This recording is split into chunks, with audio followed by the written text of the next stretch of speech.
एक तरफ जहां अमेरिका के विदेश मंत्री एंटनी ब्लिंकन ने बयान दिया कि इजराइल गाजा में सीज फायर करने के लिए मान गया है, इजराइल गाजा में अब बम नहीं गिराएगा, तो दूसरी तरफ उसी पल इजराइल ने गाजा में बड़ी बमबारी को अंजाम दे दिया है, जिसमें 52 से ज्यादा लोग बेवजह मारे गए हैं।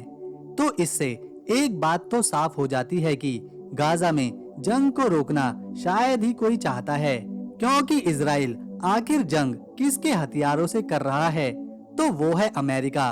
और वही अमेरिका अब गाजा में जंग रुकवा रहा है।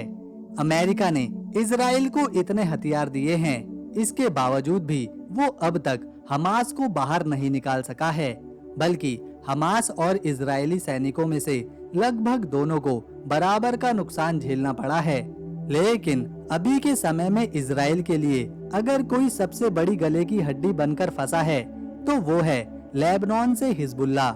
हिजबुल्ला ने एक ताज़ा रिपोर्ट के मुताबिक अब इजराइल के रिहायशी इलाकों में भी हमला करना शुरू कर दिया है, और ऐसा हिजबुल्ला की तरफ से पहली बार किया गया है, क्योंकि इससे पहले हिजबुल्ला ने कभी भी इजराइल के उन इलाकों पर हमला नहीं किया था जहां सिविलियंस रहते हों।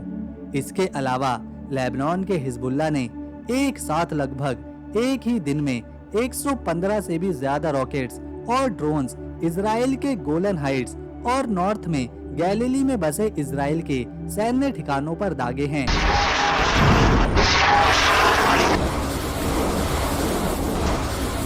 इस बात को खुद इजराइल की आईडीएफ ने कबूल किया है कि हिजबुल्ला ने उनके सैन्य ठिकानों को निशाना बनाते हुए सैकड़ों रॉकेट्स और ड्रोन्स से हमला किया है, जिसमें से कुछ को इजराइल ने हवा में ही रोक दिया, लेकिन बहुत से ड्रोन्स वो रोकने में नाकाम भी रहे।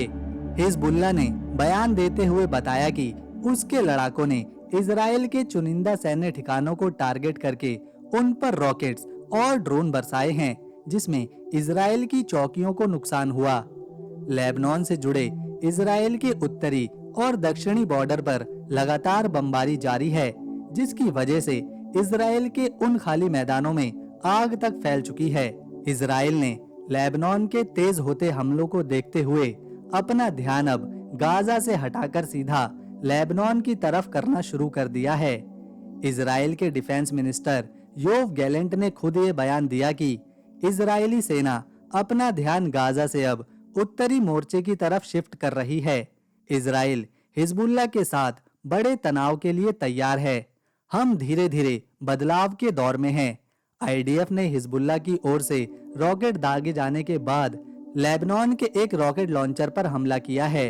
लेबनान के अंदर इजराइल के हमले काफी कम हैं, आमतौर पर घातक हमलों के जवाब में होते हैं। दोस्तों, कुछ दिन पहले तक लेबनान से इजराइल पर इतने खतरनाक हमले नहीं किए गए थे, लेकिन 2 दिनों में जब से इजराइल ने हिजबुल्ला के लड़ाकों को और उसके हथियारों के ठिकानों को निशाना बनाया है, तब से हिजबुल्ला नॉर्थ बॉर्डर पर पूरी तरह से एक्टिव हो चुका है।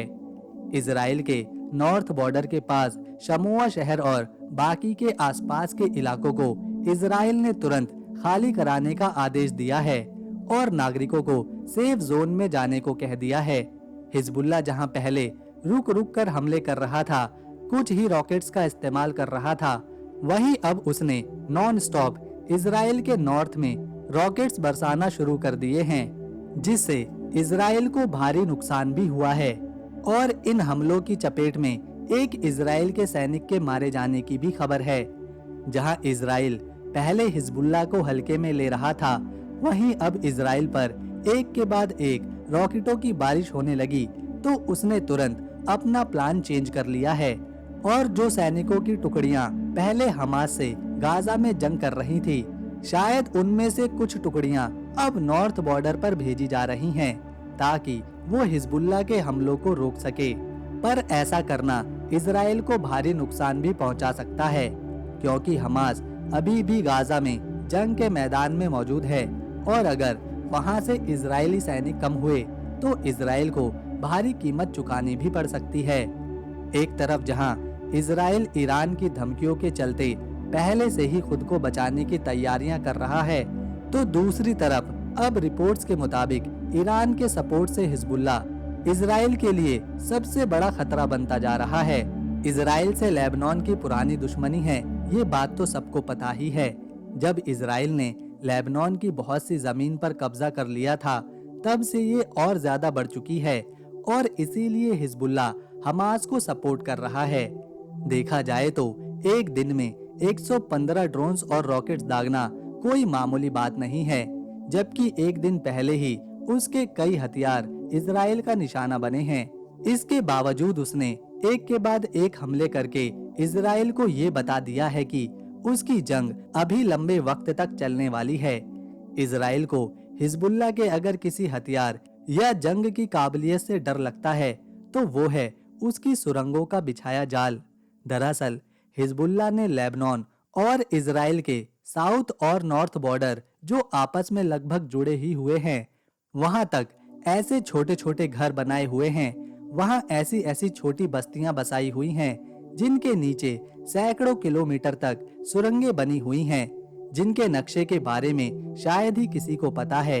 इसके अलावा इन घरों को इस तरह से बनाया गया है जिन्हें किसी रॉकेट लॉन्चर की तरह इस्तेमाल भी किया जा सकता है, और ये बस्तियां इजराइल के बॉर्डर से इतनी ज्यादा करीब होने की वजह से कि अगर वहां से हमला होता है तो फिर उसके रॉकेट्स और ड्रोन्स और घातक चोट पहुंचा सकते हैं। इसके अलावा इन सुरंगों के जाल में घुसना तो बहुत ही मुश्किल काम है, क्योंकि ये इतनी पतली, इतनी संकरी हैं कि कुछ ही घंटों में सैनिक वहां फंस सकते हैं।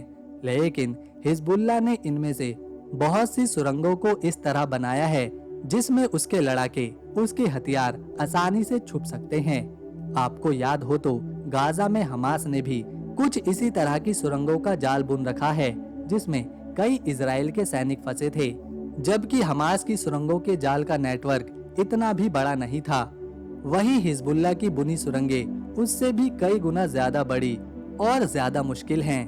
तो ऐसे में इजराइल के लिए हिजबुल्ला से जंग करना काफी मुश्किल होने वाला है। इजराइल अपनी पूरी ताकत के साथ इनसे मुकाबला करने की तैयारी में है और इसीलिए उसने लेबनान से जुड़े आसपास की अपनी चौकियों पर सैनिकों की संख्या बढ़ाना शुरू कर दिया है। अपने हथियार वहां पर शिफ्ट करने चालू कर दिए हैं ताकि वो हिजबुल्ला के हमलों को रोक पाए।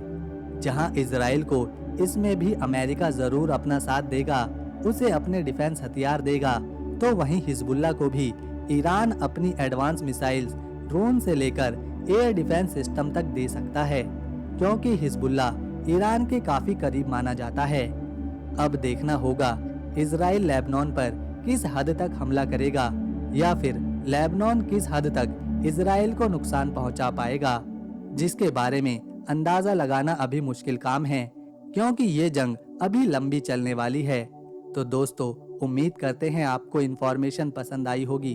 अगर आपको इन्फॉर्मेशन पसंद आई तो इस वीडियो को एक लाइक दें, शेयर करें और चैनल को सब्सक्राइब कर बेल आइकन दबाएं, ताकि आने वाली नई वीडियो की अपडेट आपको मिले सबसे पहले।